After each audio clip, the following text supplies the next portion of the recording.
Hello, my name is Frederick Banger. I do want to apologize for the lack of videos that I made in the past few weeks. October has been surprisingly busy, but I intend to work on a more consistent schedule in the future. So I do appreciate those that have been patient for me over the course of these few weeks. Today, I do want to talk about an idea that I've had going around for the past few weeks, and that is who are the next people that can run China after Xi Jinping? Now, I already made a video talking about Li Qiang, and if you want to check out that video, check out the link in the description. But Li Qiang seems to be the second in command, and will prove himself to be the first overall pick as to who will be the guy to lead China after Xi Jinping. But of course, anything can happen in the world, and so there are four other people that can run China can even compete with Li Qiang in terms of who will be the head of China. The first alternative I do want to talk about is Deng Xuejiang, who is the vice premier of the People's Republic of China and is head on the Council of Hong Kong and Macau Affairs. And he, much like his titles imply, is one of the bigger higher ups in China and is someone who focuses more on the Reformation side of China in terms of his reforms include education, science, technology, and finance, and has even been included in events such as the China-EU Environmental Security Dialogue. The second alternative is a man known as Wang Hunning, who is perhaps the most experienced out of the group, considering the fact that he has been in power since the time of Deng Xiaoping, and he also was in office with Hu Jintao and now with Xi Jinping, and he's worked up the ranks to the point that he is the top ideologue for the Xi Jinping regime. This means that he is in charge of key decisions such as the Belt and Road Initiative, and is also a heavy part of the cultural side of Chinese politics. So, for example, Wang Hongying would talk to Chinese Christian groups and told them to adhere to Chinese traditional customs, the culture, and the political ideology of China, that being socialism.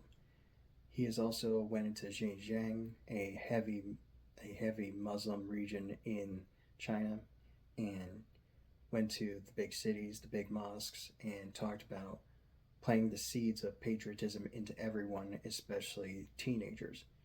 So if Wang Hongying were ever in charge, you can imagine that he would be very much in tune with the cultural cohesion of China and how China will function more insular rather than out. But that doesn't mean that he doesn't care about Taiwan either. He does very much intent on fighting off what he calls Taiwanese separatism and talking about wanting to bring them into the fold and having a whole China, which is basically what every top Chinese politician has been aiming for the past 50 years, if not more.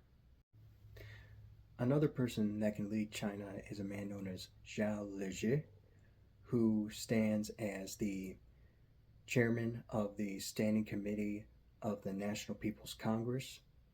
He is someone who has in the past called for reforms in places such as national security and especially cybersecurity, and in the Bao Forum in Asia has called for other nations to strengthen up their security in the Asian continent.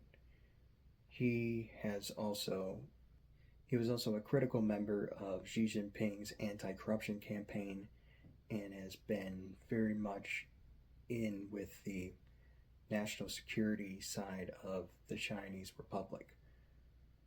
However, due to him missing out on a meeting this year due to a respiratory infection, it's hard to say how much of a challenge he can put as age goes by and how he can manage to do his job, let alone lead the entire country.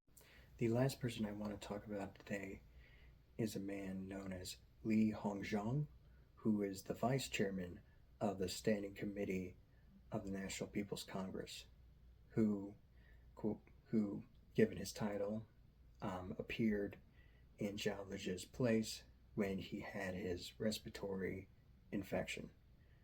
This means that he very much functions in the same light as Hong Liji, and has also appeared in various delegations in Europe and Asia. His most famous one being that he appeared during a celebration of the Korean armistice agreement. Now, given how politics works, it is obvious to say that Li Qiang is the more than likely candidate to lead China. However, given how chaotic politics can be, and especially if Xi Jinping were to die in office, this could lead to a power grab that could lead to the 4 other men that I talked about to try and grab and take a hold of the position that Xi Jinping currently has. And now, I do not think that this will lead to any violence of any means, but I do think it will lead to much intrigue and backstabbing that could fill a whole volume of novels.